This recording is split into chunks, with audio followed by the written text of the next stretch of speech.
Max Gray wasn't the kind of man who looked for conflict. In fact, after decades of working through the relentless churn of high-level logistics in an industrial supply firm, all he wanted was peace.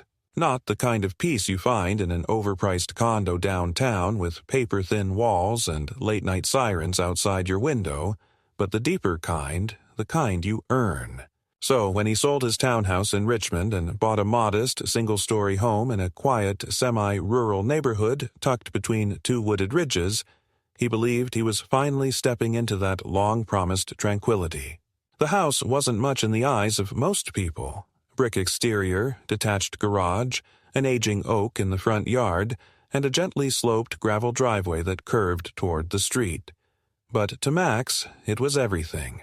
It was distance from corporate burnout, from noisy bars and surface-level acquaintances. He liked the silence, the slow way the mail truck came by only once a day, and the way his boots crunched on his own gravel when he stepped out to check the mailbox in the morning.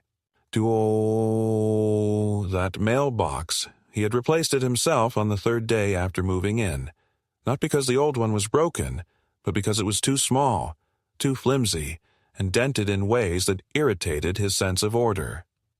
The new one was bigger, squared off and painted black with a subtle matte finish. The post was steel, anchored 2 feet down in quickset concrete.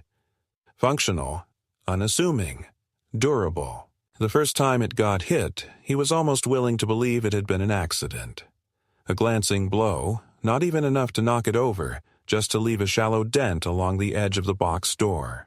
He noticed it on his way out to the store, running his fingers along the scrape. There was no note, no apology, and it wasn't worth raising hell over, so he moved on. But something about the way the mailbox leaned, just a hair, not more than 2 degrees, bothered him. 3 days later, it happened again. This time the impact had been harder. The box crumpled in like a soda can. One corner twisted and the door dangling half open. Bits of red plastic were scattered near the base. Taillight debris.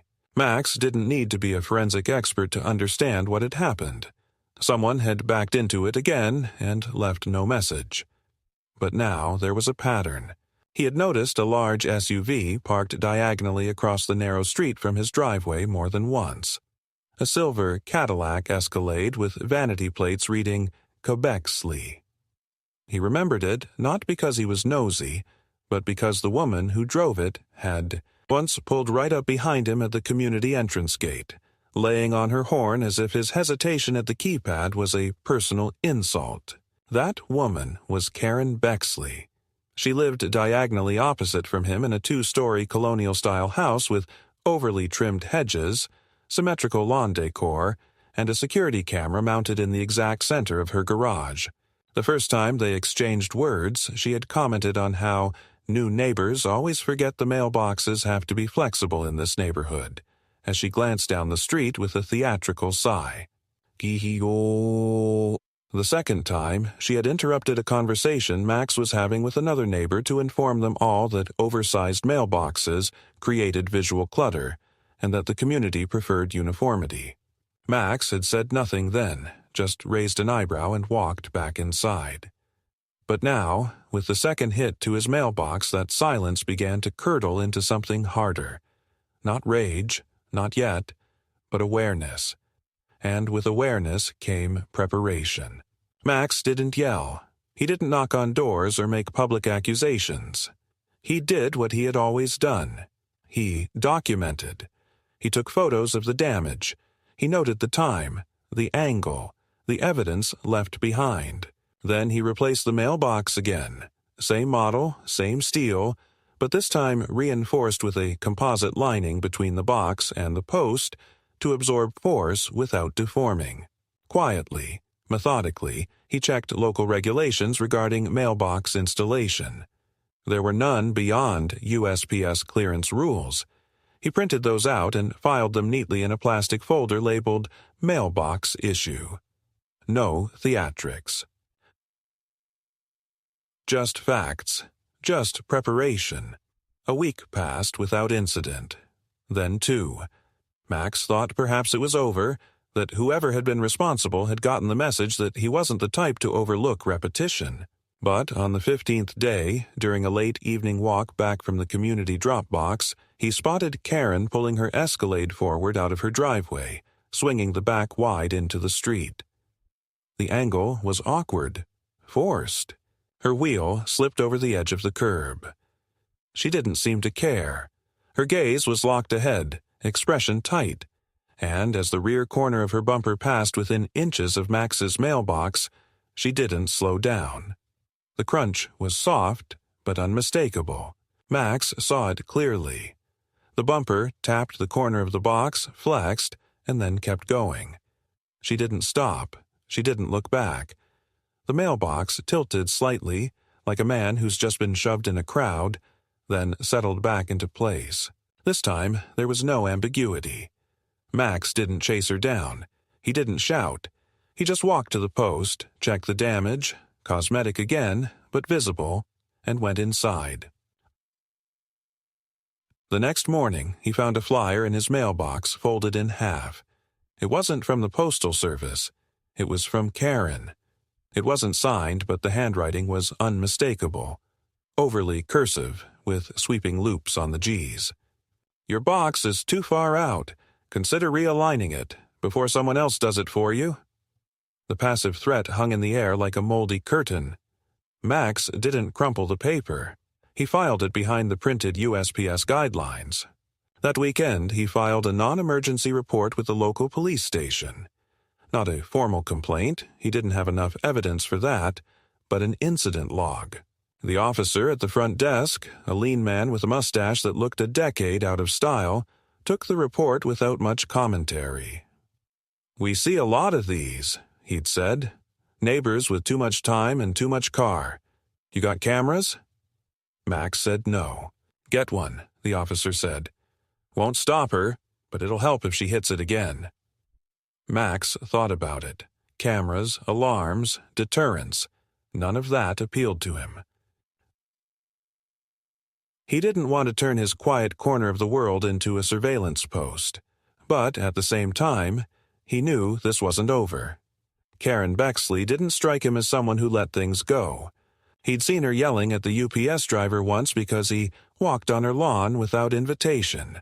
He'd watched her wave down a landscaping truck to tell them their trailer was blocking her view of the mailbox row. She didn't see herself as just a neighbor. She was the moral traffic cop of the block, and Max, by choosing a mailbox she didn't like, had committed a violation. That night, he walked down to the edge of his property and ran his hand over the post. It still stood firm.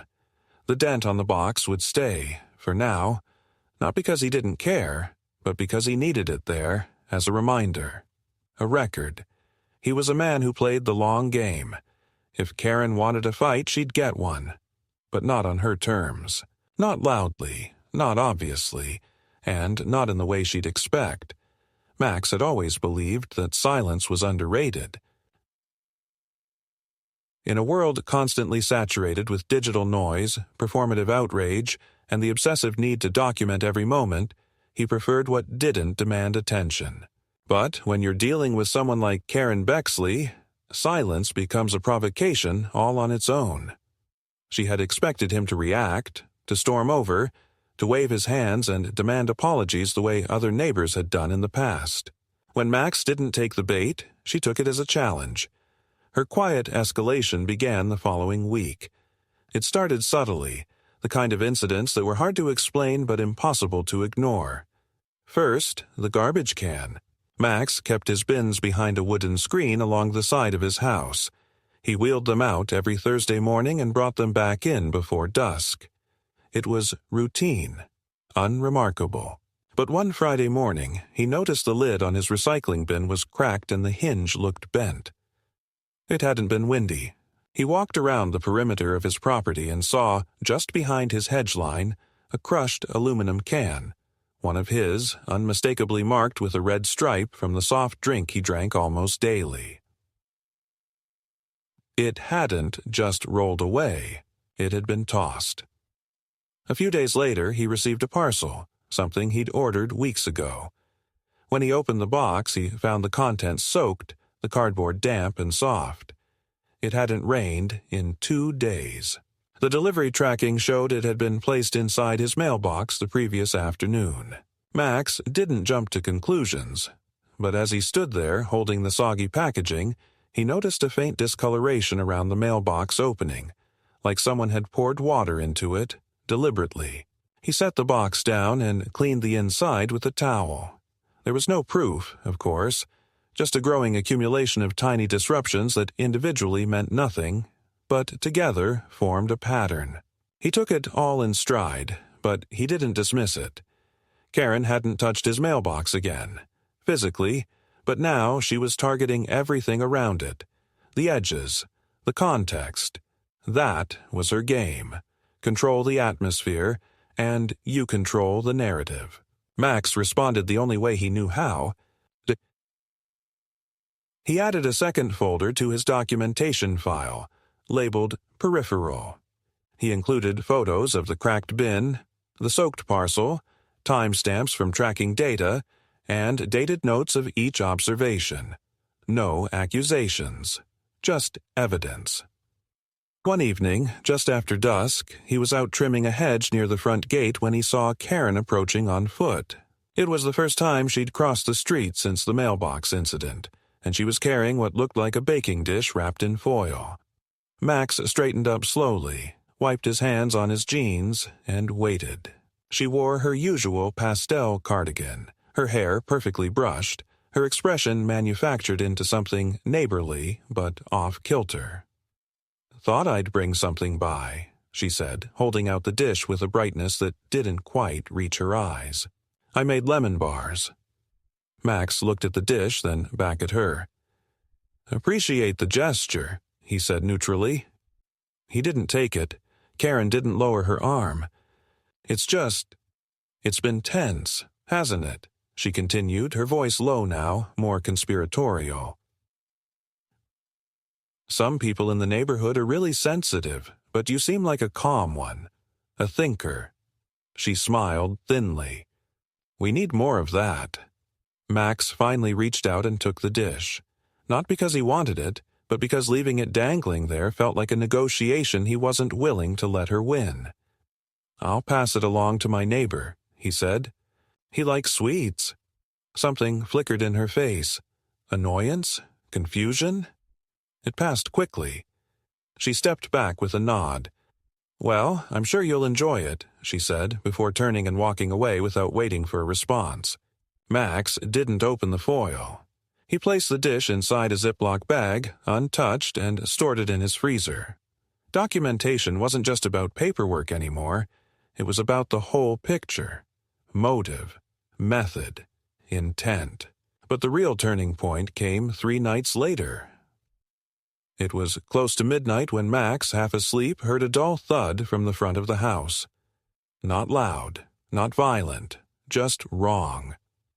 He sat up, heart steady but alert, and waited. Nothing followed. He got out of bed, slid on his boots, and stepped outside. The night air was cool, the street dead silent. He walked down the driveway with a flashlight and saw it immediately. His mailbox was gone. Not damaged. Not dented. Gone. Only the concrete base remained, its bolts twisted and snapped like something had yanked the post out with force. Bits of torn rubber and metal scarring the edge of the curb suggested it had been ripped out by a moving vehicle. He scanned the street, but there was nothing. No car, no movement, no sound. He stood there for several minutes before turning back inside. By morning, the incident had a number. He filed a formal police report this time, citing destruction of property. An officer came out, took photos, asked the usual questions. There were no cameras nearby, no witnesses. Max provided copies of his documentation, the flyer Karen had left, the notes about the garbage bin and the water-soaked parcel. The officer nodded slowly, professional but impassive. "Not much we can act on right now," he said. "But this establishes a timeline. That helps. Let us know if anything else happens." Max didn't expect justice to be swift. He didn't expect it to be delivered at all, but he wasn't helpless. That night, he drove 2 towns over and visited a specialty hardware supplier. He didn't buy a weapon. He didn't install surveillance. He bought materials. 2 days later, his new mailbox stood where the old one had been. It looked similar. Same box, same color. But the post was a custom-fabricated steel core wrapped in an unassuming composite. Inside the front panel of the box was a built-in inertial sensor, the kind used in sporting impact detectors. Behind that, mounted in a watertight cartridge, was a die pack, the kind used in anti-theft cases. Harmless, but unmistakable. If the sensor registered a direct high-force impact, the pack would rupture, releasing a dense, vivid spray of blue pigment. It wouldn't cause damage, but it would leave a mark. Max didn't leave any warnings. He wasn't laying a trap. He was defending his boundary, passively and proportionally. He buried the wiring, tested the mechanism, and sealed everything tight. Then he waited. 3 nights passed, then 5. Nothing happened. On the 6th night, just before dawn, he was woken by a sound. Not loud, but abrupt. A soft crunch, a muffled exhale of pressure. He threw on a coat, stepped outside, and walked to the end of the driveway. The new mailbox was intact, but 30 feet down the street, parked haphazardly on the curb, was Karen's Escalade, and its windshield was blue. Not streaked, not splattered, drenched. The pigment had exploded upward, coating the windshield, the driver's side mirror, part of the hood. Even the side windows weren't spared. It looked like a bomb of indigo fog had gone off inside the cabin. The driver's seat was empty, the door slightly ajar. Karen wasn't in sight. Max said nothing. He didn't approach the vehicle. He didn't call anyone. He went back inside and waited. Within 15 minutes, he saw movement through the front window. Karen, in a bathrobe, barefoot, trudging down the street with a towel in one hand and a phone in the other. She climbed into the SUV, slammed the door, and drove off. Slowly, erratically, wipers screeching in futility against the die. No words were exchanged. No message was left. But that wasn't the end. Max knew that when someone like Karen feels humiliated, they don't retreat. They retaliate. And now the line had been drawn in color. Max expected her retaliation. Karen Bexley was not the type to suffer in silence, and humiliation didn't sit well with people who saw themselves as the de facto rulers of a neighborhood. What he hadn't expected was how quickly she pivoted from veiled threats and passive aggression to something more strategic, more coordinated. The blue-stained Escalade was no longer parked across the street. In fact, for the next 3 days, it was gone entirely. Karen remained inside her home, shades drawn, lights visible only in flickers behind slits in the blinds. The street felt quieter, but Max didn't relax. He'd seen this before in people. Those few who didn't confront you directly but circled like vultures, waiting for the moment you let your guard down. The first real strike came in the form of a letter. Not one of those cranky neighbor-to-neighbor complaints that got slipped under a door or folded into a mailbox, but a printed envelope from a local law office, sealed and stamped. Max opened it at his kitchen table, sipping coffee, the early morning light slanting through the blinds behind him. The language was formal but clear. Our client, Miss Karen Bexley, has filed a complaint alleging the installation of a hazardous device resulting in the vandalism of her personal property and potential bodily harm. They used phrases like malicious intent, retaliatory mechanism, and premeditated installation of deterrence. The letter closed by requesting Max cease any modifications to his property that pose an environmental or physical risk to community members. There was no lawsuit, yet. Just the warning shot. Max read the letter twice, then a third time. He laid it flat on the table, took a deep breath, and reached for the notepad he kept near the fridge. He jotted down the sender's name, the law firm, the date. He wasn't panicked. It wasn't the first time someone had threatened him through legalese. But this wasn't a bill dispute or a customer disagreement. This was personal. He called a lawyer he'd worked with years ago, someone local, and scheduled a consultation. He didn't plan to go to war, but he refused to be steamrolled by semantics and implied threats. Over the next few days, Karen doubled down. Her SUV returned, freshly washed, no longer stained, and she began parking it purposefully close to Max's driveway, always slightly angled, enough to obstruct his view of oncoming traffic when pulling out. She stood outside more often, talking to passing neighbors in hushed tones that stopped whenever Max came into view. He noticed the garbage collector skip his house one Thursday. His cans sat full for an extra week. When he called the waste management office, they told him a temporary route adjustment had been requested. No record of who had filed it. Then came the landscaping crew. Max had hired a small team to trim his trees and clear the back fence line. They showed up on a Saturday morning and worked without issue until lunchtime, when the foreman knocked on Max's door with an awkward expression. He explained sheepishly that they'd been approached by someone across the street who claimed the property line was incorrect and warned them they were trespassing. The crew didn't know who to believe. Max showed them the survey, clear as day. They finished the job but left early, noticeably uneasy. Max was no stranger to escalation. He'd seen it in boardrooms, in business disputes, in personal conflicts disguised as professional ones. The core pattern never changed. Control the narrative, shift the burden of proof, and provoke your target into making the first aggressive move. Karen was playing that playbook with surgical precision. But Max wasn't just reactive. He started documenting everything, not just for the police or a potential court case, but for himself. Notebooks filled with times, dates, vehicle movements, odd deliveries, every minor interference. He logged the landscaping incident, the missed trash pickup, the SUV's repeated positioning. It became a ritual, a way to stay grounded amidst the psychological erosion. Then, late one Tuesday night, came the sound of breaking glass. Max was in bed, half asleep when it shattered through the air. A single, sharp report. He bolted upright and went to the window. Nothing. The street looked calm, undisturbed.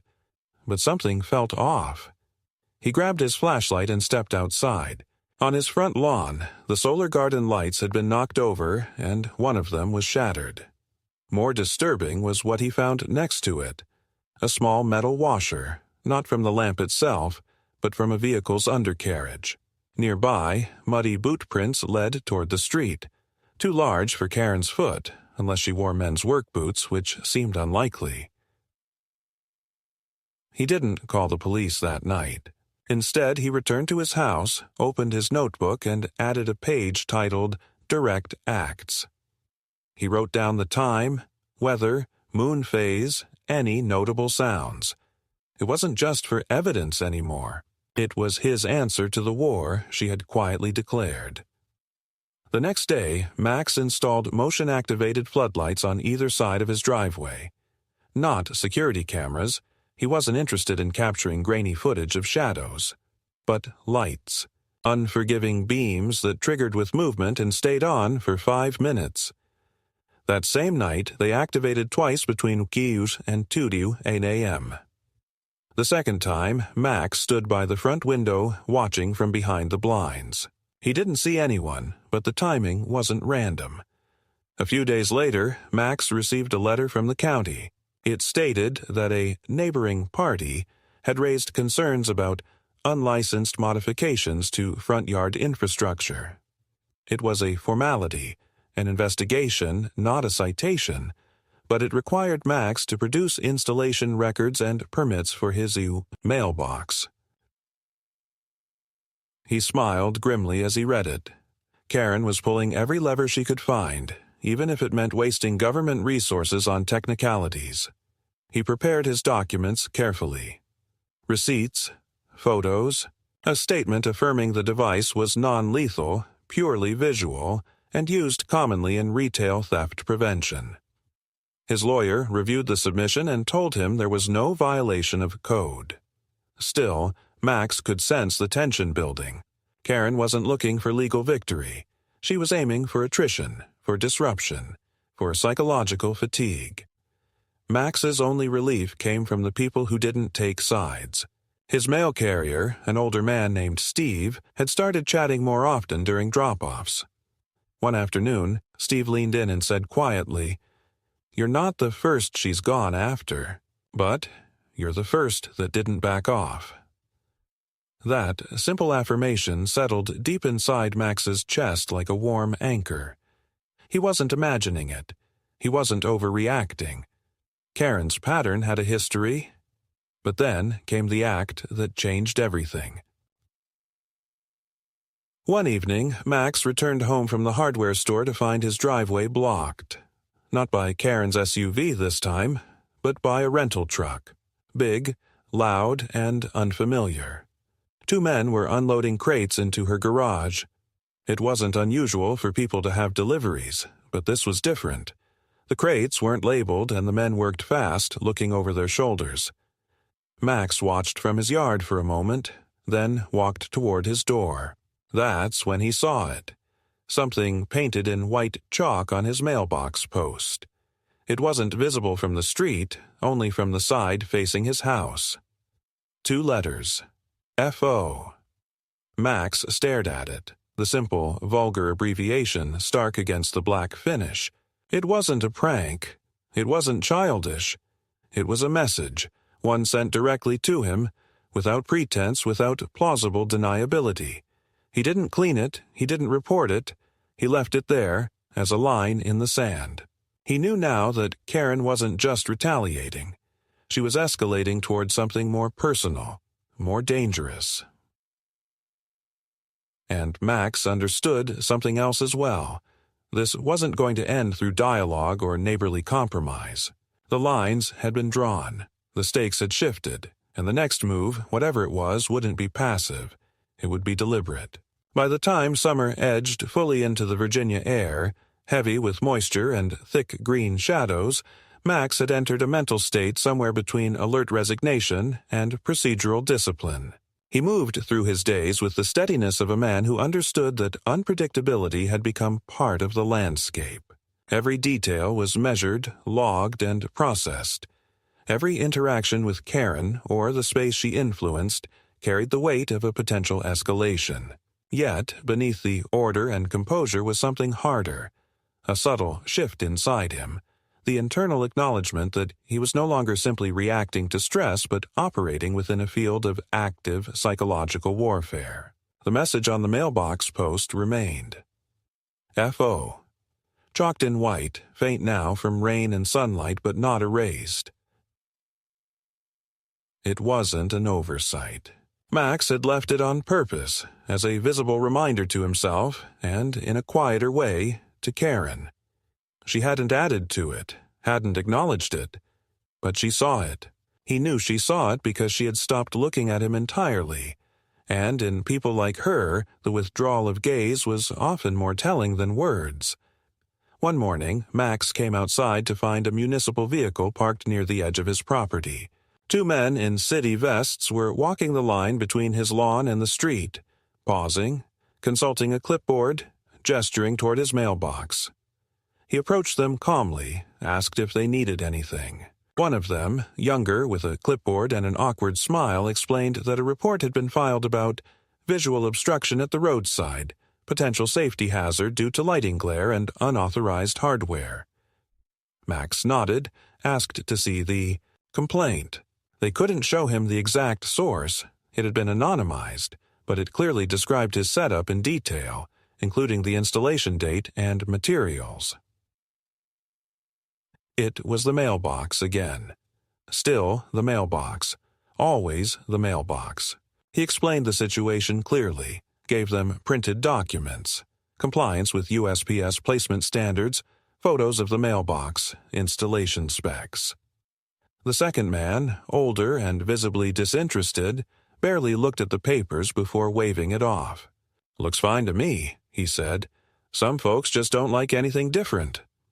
Max didn't press. He thanked them and returned to his porch as they left, but the sense of tightening space around him only grew. Every move was being scrutinized. Every improvement he made, every object on his property line, risked becoming another weapon in Karen's slow campaign. It was around this time that the neighborhood atmosphere began to change. Subtle at first. People who used to wave now looked away. Conversations with certain neighbors shortened or ended abruptly when Max walked by. One man who had shared a beer with him during the first month now gave only stiff nods from his driveway. The whispers weren't obvious, but they were there, seeping into the way people carried themselves. Max could sense it like weather pressure. Karen had taken her fight to the court of the public opinion, and while no one outright accused him of anything, the social cold shoulder said enough. Yet, amid this, something unexpected happened. A woman named Julie, who lived 4 houses down, stopped by uninvited one Saturday morning. Max was trimming a stubborn patch of ivy near the side gate when she appeared, holding a small manila folder. She didn't preface her visit with pleasantries. "I thought you should have this," she said, handing it over. "I don't want to be involved, but this was left in my mailbox. No name, no return address, just this." Inside the folder were photocopies. Black and white, grainy, but clear enough. Screenshots from what looked like a neighborhood Facebook group or internal bulletin board. Someone had posted a photo of Karen's SUV after the paint bomb incident, along with a block of text accusing Max of installing booby traps and calling him unstable, vengeful, and dangerous. The post implied he had a history of erratic behavior, that neighbors should be careful, and that law enforcement was already aware of the threat. There were no direct threats or calls to action, just fear, stoked quietly but powerfully. Max studied the pages, expression unreadable. Julie hovered for a moment, then turned to go. "I don't know who sent it," she said. "I'm not taking sides, just thought you should see it." He thanked her, then stood in the shade of his porch, flipping through the printouts again. It wasn't the lies that bothered him the most. It was the accuracy of the framing. The paint bomb had happened. The mailbox was reinforced. There were just enough grains of truth buried in the misrepresentation to make the lie believable. Karen wasn't just trying to isolate him. She was laying groundwork for public justification in case things turned worse. That night, Max took a long walk, not for clarity or peace, but to observe. He traced the perimeter of the block, watched the rhythm of streetlights, noted which houses had cameras visible from the road, which had parked cars shifted just slightly from their usual positions. He noticed that Karen's security light had been replaced with a newer, stronger model, infrared capable most likely. Her garage door had a new number pad, and a second lock had been installed on the side gate. She wasn't retreating. She was fortifying. When he returned home, Max sat at his kitchen table and reopened the envelope Julie had given him. He examined the typeface of the message, the format of the screenshots. Something about the way it was laid out, too clean, too methodical, struck him. This wasn't a spontaneous rant. It had been prepared, edited, assembled with a deliberate touch. Karen hadn't written it emotionally. She had curated it tactically. He began drafting a formal letter. Not a counterattack, not a threat, but a personal statement. He included documented timelines, neutral language, and attached photos of the mailbox from before and after the incident. The letter wasn't for Karen. It was for anyone who asked questions down the line. If she pushed this toward legal or civil escalation, Max wanted his side clearly recorded, not in shouting matches or text threads, but in structured, irrefutable prose. The week closed with quiet. No new vandalism, no new letters. But Max knew the stillness wasn't a sign of peace. It was the midpoint of a storm. The moment where lines have been drawn, sides silently chosen, and every neighbor pretends not to be watching when really they're waiting. Something had changed, deeply and permanently. The damage wasn't physical, it was psychological. He wasn't just a man with a reinforced mailbox anymore. He was a man surrounded by people who had been told to fear him. Max had always believed there were thresholds, quiet, invisible lines people didn't cross unless they had lost control or had something to prove. For weeks, Karen had tested his patience and fortified her position in the neighborhood's social ecosystem through a carefully orchestrated campaign of narrative control and passive-aggressive force. But what happened next marked the moment that all pretense dropped, when the psychological harassment gave way to something undeniable, something designed not just to provoke, but to humiliate. It started with a noise. At first, just an occasional sound late at night that he couldn't quite place. Faint clanking, irregular tapping, the kind of distant disturbances you dismiss unless you're already alert, already expecting something to go wrong. Max dismissed it the first few nights, thinking it might be wildlife or wind-blown debris against the metal gate at the side of the house. But one morning, he stepped out to fetch his paper and stopped short. On the concrete at the foot of his driveway was a trail of oily smears, like something heavy had been dragged or leaked fluid during the night. The marks led in a crooked line from the road to the side of his property, then vanished. He followed them, cautious and silent, past the hedges and around to where his HVAC unit sat, tucked beside the garage wall. That's where he found the Great Pride halfway open, one of the service panels missing, wires exposed and clipped. It hadn't been vandalized for theft or scrap. There was no attempt to remove the unit, no missing copper, no signs of tool-based stripping. This was sabotage. Someone had disabled his cooling deliberately. Max stepped back, his breathing even, hands in his pockets. He didn't call the police. Not yet. He knew what would happen. An officer would show up, ask about security cameras, see there were none, nod solemnly, and take down a report that would sit in a digital file until someone else's name replaced his in the next complaint. Instead, he called a licensed technician to inspect the damage. When the man arrived, Max let him do his work without commentary. The repair cost over $600. He paid in cash and asked for an itemized receipt. That night, the motion sensor lights flicked on again just after 2 a.m., casting harsh illumination across the yard and bathing the driveway in sterile white. Max stood by the window, unmoving. He didn't go outside. The next morning, he found nothing disturbed, except a single white glove, latex, left crumpled on the mulch beside the garden spade. Not medical grade, not sterile. Just enough to keep fingerprints off something. Karen was visible again, now more than ever. She moved with exaggerated purpose, performing errands in the yard, hosing down her front steps, trimming hedges that didn't need trimming. She stopped talking to neighbors altogether, but her movements were deliberate. The way she lingered near the road, the way she stared just past Max when they passed each other in silence. She wasn't trying to hide anything anymore. She wanted him to know that she was watching, even as she claimed plausible deniability. The following weekend, Max received a certified letter, not from a lawyer this time, but from the zoning office of the county. The document outlined a formal investigation into his mailbox structure, citing alleged code violations involving unauthorized use of pressure-sensitive materials and potentially hazardous discharge mechanisms. Someone had claimed the mailbox was weaponized. Max read the letter 3 times, then went into his study and retrieved every receipt, installation schematic, regulatory guideline, and dated photograph. He assembled a counter-document package that bordered on obsessive, clear, sequential, impossible to refute. He included a third-party affidavit from the mailbox manufacturer. Then he drove the entire bundle to the zoning office himself and handed it to a clerk with a calm smile. They called him 2 days later.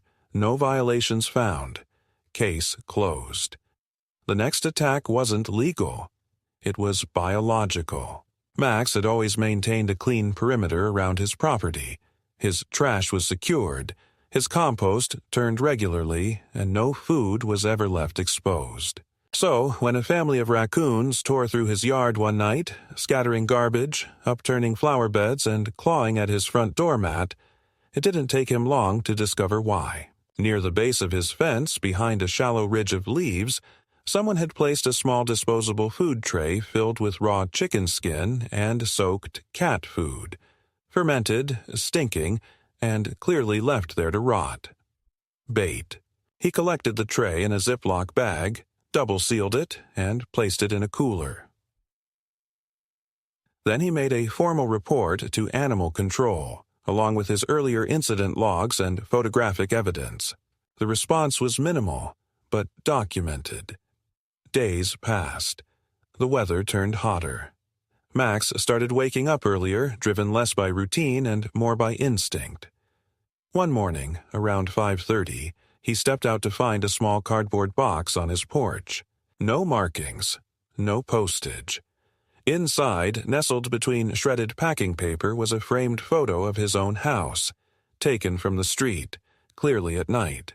The picture was angled slightly, the subject not just the building, but him, standing in the window, backlit. He'd been watched, photographed, stalked. That was the moment he allowed himself to feel it. Not panic, but something colder. A line had been crossed, not just in privacy, but in personal threat. This wasn't about property anymore. This was surveillance, targeting. The sensation was familiar in a way he didn't care to remember. He returned inside, picked up the phone, and called his attorney. The next week, Karen escalated further, but not through direct confrontation. She started a petition. Printed copies circulated, slipped under doors and into mailboxes across the neighborhood. The title read, "Protecting Our Community from Dangerous Behavior." The content was littered with implications, references to unauthorized devices, retaliatory installations, and concerning nighttime activity. Max was never named, but everyone knew. He received a copy from a neighbor who refused to sign. The woman was nervous, spoke in hushed tones, and left quickly. He thanked her and watched through the blinds as she nearly jogged back to her house. It was working. Karen's strategy wasn't just disruption. It was social engineering. Force isolation, sow fear, discredit character. The brilliance of it lay in its subtlety. But Karen had miscalculated one thing. Max wasn't interested in social approval. The following evening, Max filed a restraining order. It wasn't easy. It required documentation, a statement under oath, and several interviews. But he presented the mailbox damage, the tampered HVAC unit, the baited food tray, the anonymous mail, and the photograph of his home. The sheriff's deputy who reviewed his file didn't smile, didn't comment, just took notes and nodded once at the end. 2 weeks later, Max received confirmation. The temporary order was granted, pending a hearing. Karen was served. What followed was silence, but it wasn't peace. It was the silence of someone regrouping, recalibrating. She didn't leave her house. Her SUV stayed parked. Her trash bins remained aligned. But the lights in her windows stayed on all night. She was awake, planning. Then, on the morning of the hearing, Max received a text from an unknown number. It contained a single line. "I warned you it wouldn't stop." That day in court, Karen didn't show. Her attorney did. The judge reviewed Max's evidence, asked 2 questions, and extended the order for 6 months. The ruling was unemotional, procedural. But the moment the gavel struck, Max felt something shift. Not triumph, not closure, but affirmation. He wasn't imagining this. He hadn't overreacted. The system, flawed though it was, had finally acknowledged the breach. He walked out of the courthouse into sunlight that felt cleaner, sharper. But even as he climbed into his truck and drove home, he knew this wasn't over. Karen didn't need proximity to be dangerous. She had already taught him that. The following days passed with a strained sense of balance, as though the restraining order had installed a fragile pane of glass between Max and Karen, clear enough to see through, solid enough to feel its presence, but too thin to offer real protection if struck with force.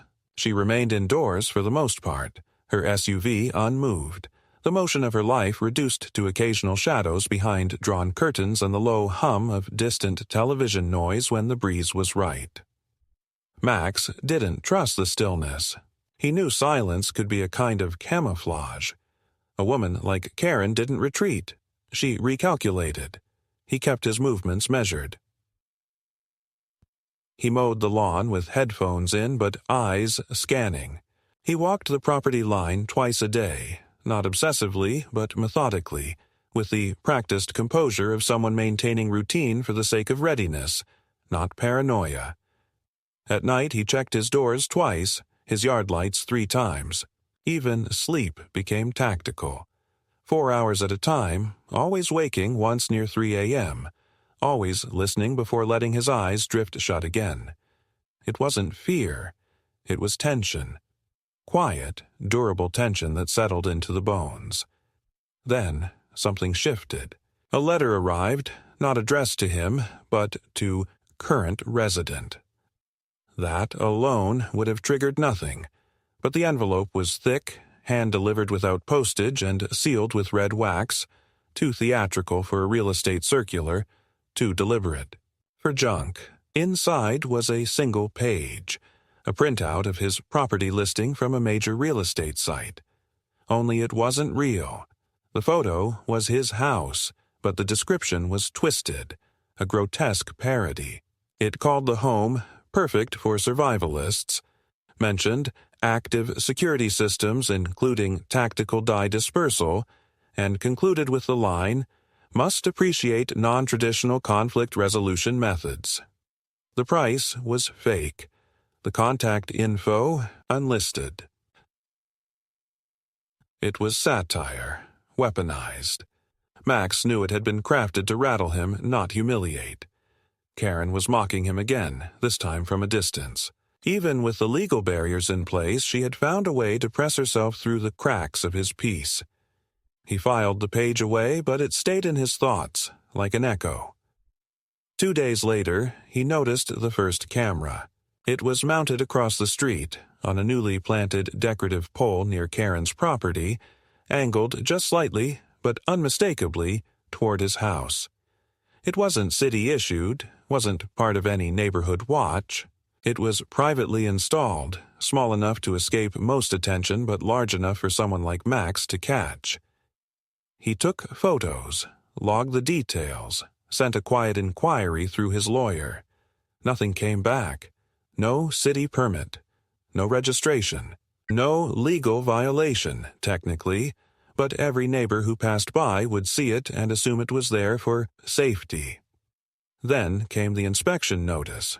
Delivered by a city agent in uniform, the notice claimed an anonymous complaint about unlicensed electrical interference caused by his mailbox lights. The officer was polite, clearly just doing his job, but Max's jaw tightened as he handed over documentation proving his equipment was solar-powered, self-contained, and well within regulation. The agent nodded, apologized, and left, but not before remarking, "Third visit to this street this month. Someone really likes paperwork." That night, Max stood on his back porch and looked out at the dark tree line. He didn't feel watched. He didn't feel safe either. It was something else, like walking across thin ice that flexed just slightly underfoot. No cracks. Not yet. He couldn't prove Karen was behind it all. but he could prove she hadn't stopped.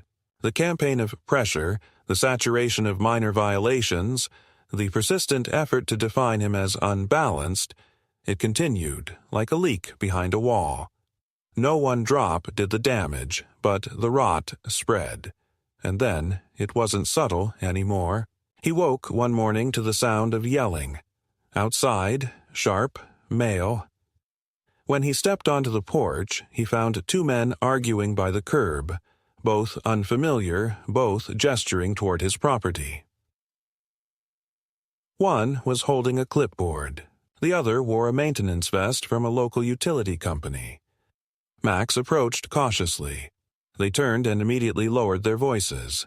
Apparently, a client had reported a service issue connected to an underground cable easement that, according to their notes, ran beneath Max's front lawn.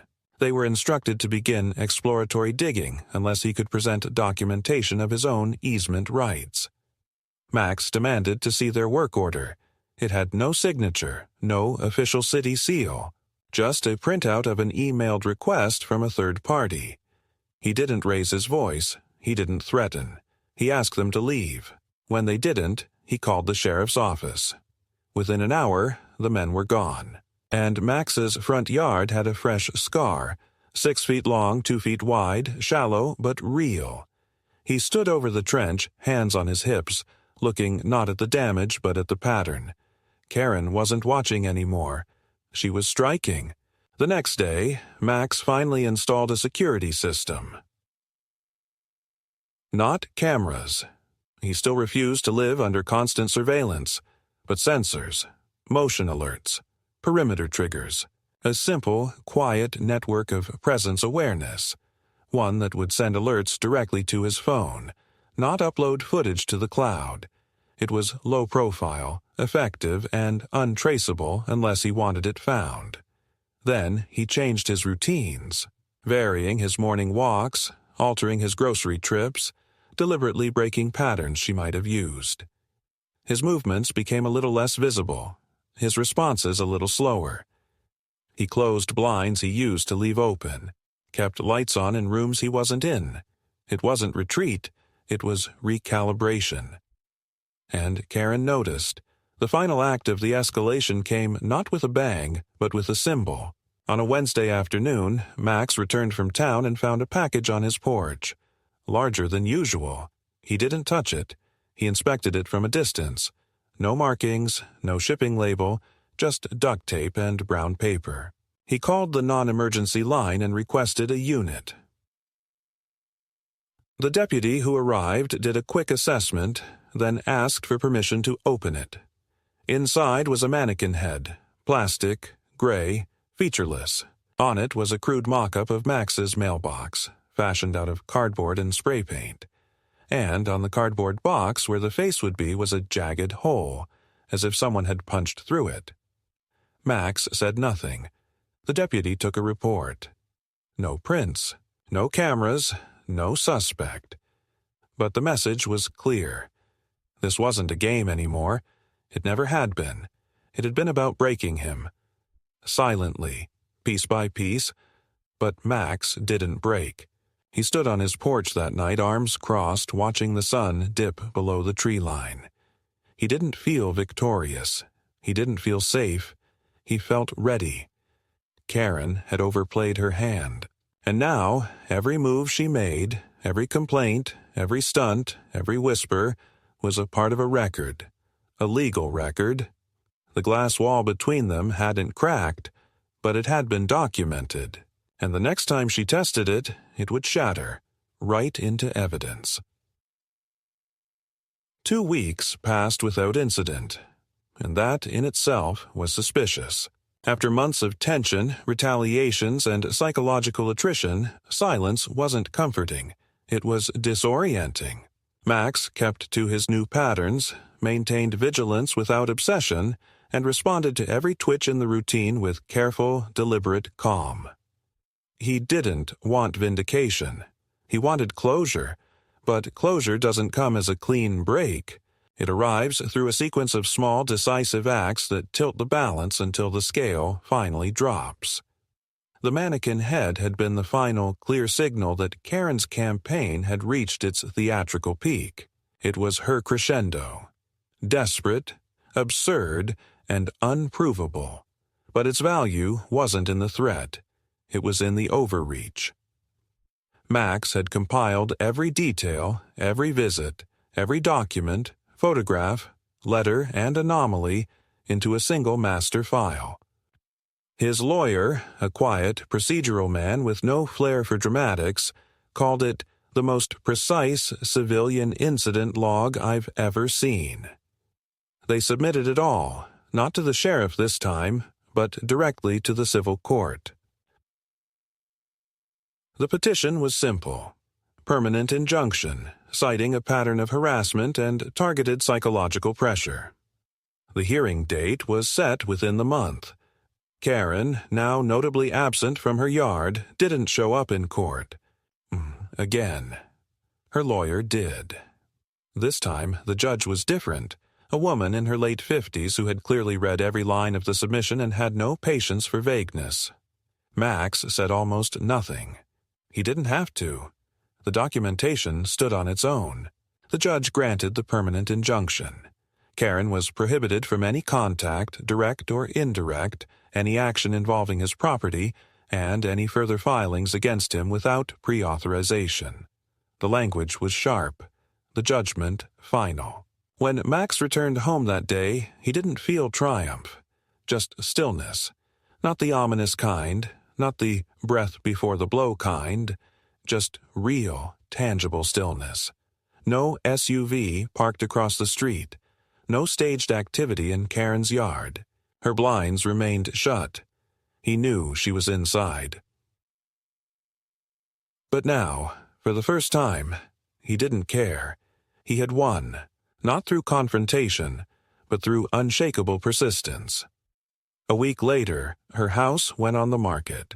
The sign appeared overnight. A sleek white post with a digital code box hanging beneath the "For Sale." No open house, no neighborhood announcement. Just a QR code and a broker's name.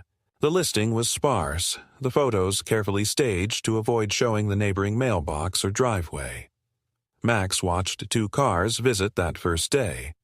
By the 4th day, the sign had a red pending sticker across it. By the end of the week, the curtains were gone.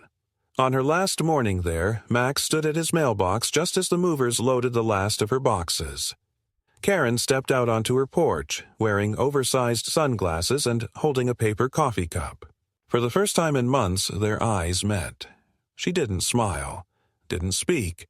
She simply looked at him, hard and empty, not with rage or fear or even defiance, just the cold recognition of a person who had tried to dominate a game and been outlasted. He didn't wave, he didn't nod. He turned back toward his house. By sunset, her SUV was gone.